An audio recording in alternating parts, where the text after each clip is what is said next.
If you had to make one statement about who you believe really runs this country, what would it be? The world has just sort of lost its differences. But tell me how people who loan money for a living should be, the most revered and the most highly rewarded. No, they probably shouldn't be, actually.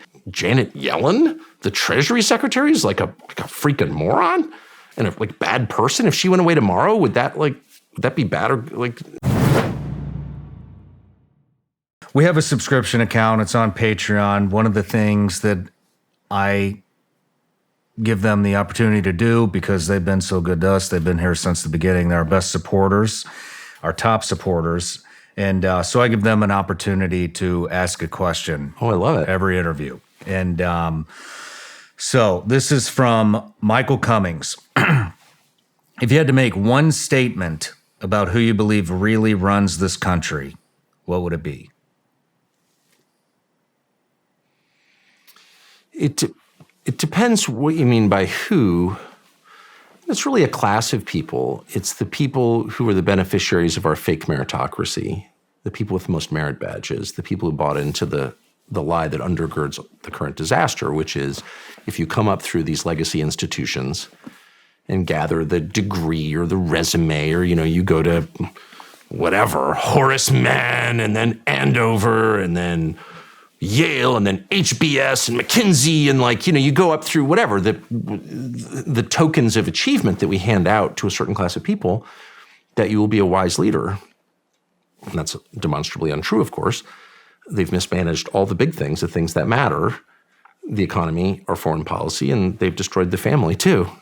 So really the worst people. So, but it's the products of that system, a group I'm highly familiar with, that have wrecked everything but are still currently in charge. And the struggle between Trump and Biden is not a struggle between two guys, two elderly men with different worldviews. No, it's a struggle between classes of people. These are symbols, right? They're people, of course. Mm-hmm. But in the case of Trump as a person, Biden is not fully human anymore because he's got dementia, but whatever. I shouldn't say not fully human, but he's not fully functioning human. Yeah, he's not a totally autonomous being anymore. He doesn't have personal sovereignty anymore. But whatever. But it's not even about them. Even if he did, it's not about them. It's about classes of people and who should be running the country. Should it be the people, this leadership class, which really is the product of a quite elaborate grooming system that's come up over the last century, but really accelerated post-war, for the past 80 years, or the rest of the people who live here, should they have a voice too? Should they have any power? So, but that's who's running it. And it's quite a large group, actually. And I grew up, if not in, then certainly adjacent to that group. So I'm quite knowledgeable about it, and I've lived around it. So I know it when I see it, instantly know it when I see it. And I didn't question it really as much as I do now. Now I find it completely repulsive and immoral and really disgusting, actually. But I didn't always feel that way because I didn't fully understand it. But the reason that it's so hard to describe who's really in charge and why people often decide well, it's got to be Bohemian Grove or, some small group of people. The reason that it's so hard to really pinpoint who's making the decisions is because it's quite large and diffuse. It's an entire class of people with similar instincts and similar vested interests in things. And they unfortunately just have an awful lot of power, and they control the monopolies that define our economy. Do you think that, are these people you're talking about, are they controlling the country or are they controlling the world? Well, that's a really interesting question. And I don't know if I've arrived at a really clear answer, but it's certainly obvious at this point that borders are overrated, as meaningful distinctions between, do countries matter? No. I mean, globalization was originally conceived as an economic system, a much more efficient economic system where it's cheaper to do one thing in that country, it's cheaper to do this thing in that country, and why don't we just network them effectively, and that'll be a much more efficient economy, and we'll grow GDP, which we claim is an accurate measure of something, I guess, of wealth. It's not, but let's just say that was the thought. But what it turned into, because governance does tend to follow economics, what it turned into was a leadership system. So in other words, what we thought was just like a way to get cheaper electronics from the Far East turned out to be effectively world government.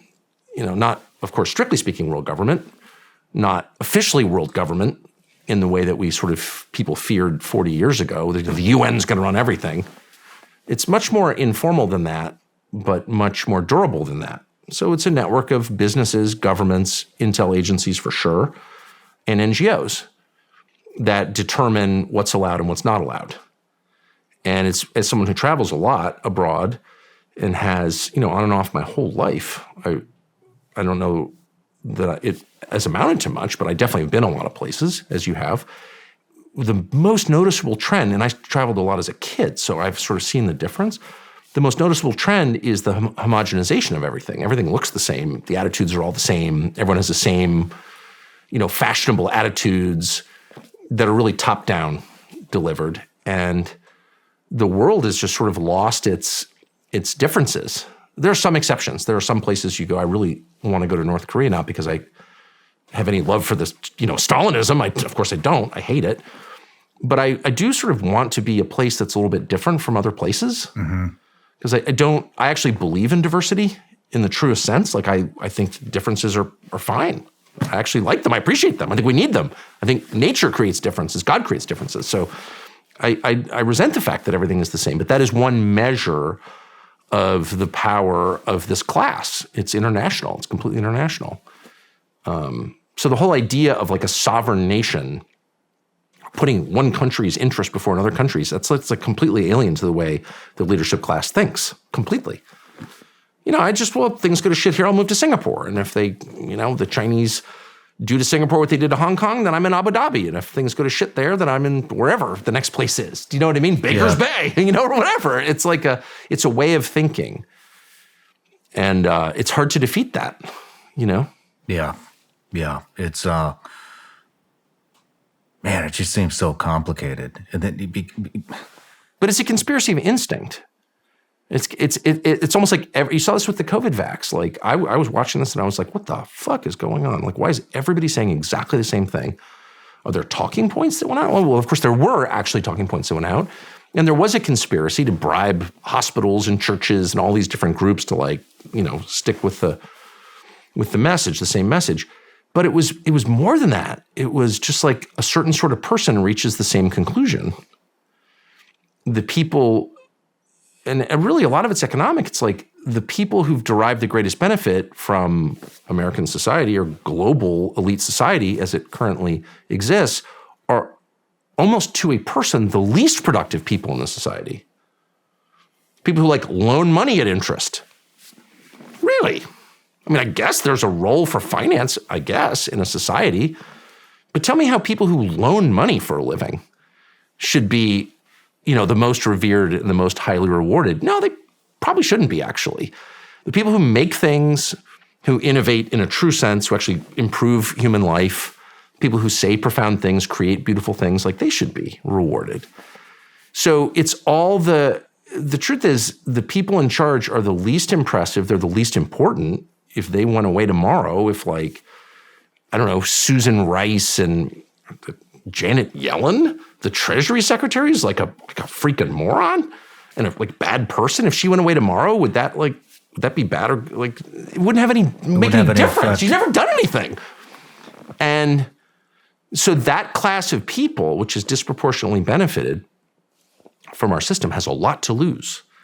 A lot. The most to lose. If I'm a super competent diesel mechanic, diesel engines are going to be around for a long time. Sorry. You're not going to do long-haul trucking on an electric motor. Sorry. Just we're not anytime soon. So if I can fix a diesel engine, my value is demonstrable. Probably not going to be unemployed, actually. But if you're Janet Yellen and you're an economist who knows nothing about economics and your whole life is getting paid off by the banks, which hers has been, you're not really needed, actually. You're a net drain on society. And so someone like that has a lot to protect, a lot. The whole edifice of bullshit could just come crashing down on her, right? Yeah. So she's a lot jumpier than your average diesel mechanic. Why do you think, you're talking about, how old is Janet Yellen? She's got to be several hundred years old, I think. Janet Yellen, who's like a criminal, and she literally was Fed chair and she took payoffs from the banks, really, for speeches. Why aren't they people like her, people like Pelosi, people like Mitch McConnell? Why don't they hit this point where they go, I'm going to enjoy all of the corrupt money that I've accumulated over the 80 years that I've been doing this? No matter where you're watching Shawn Ryan Show from, if you get anything out of this, please like, comment, subscribe, and most importantly, share this everywhere you possibly can. And if you're feeling extra generous, please leave us a review on Apple and Spotify podcasts.